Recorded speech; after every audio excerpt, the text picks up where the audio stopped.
Hello everyone, আজকে আমি তোমাদের সাথে খুব সুন্দর একটি ডেকোর আইটেম শেয়ার করব। প্রায় সবার বাড়িতেই এরকম একটা চায়ের কেটলি পড়ে থাকে। এটা ফেলে না রেখে এটাকেই ডেকোর আইটেম বানানো যায়। প্রথমে আমি বেস কালার করে নিব। বেস কালার করলে তোমরা যে কালারটা করবা সেই কালারটা আরও বেশি ভালো মতো ফুটে ওঠে, তাই বেস কালারটা ভালো মতো করতে হয়। তারপর আমি ডিপ গ্রিন কালার করে নিলাম।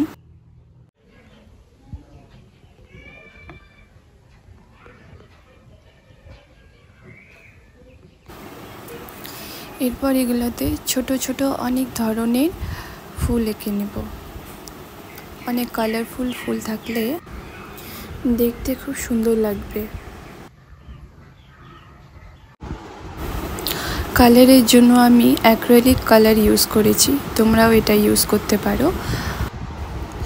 ফুল আর পাতাগুলো আগে কালো রং দিয়ে এঁকে নিলাম। এরপর এগুলোতে ধীরে ধীরে কালার অ্যাড করব। ফুলগুলো কালার করা হয়ে গেছে, এরপর বাকিটা কালার করে নিলাম।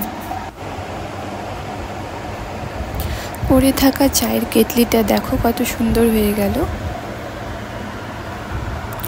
ঘরে সাজানোর পর কত সুন্দর লাগছে দেখো।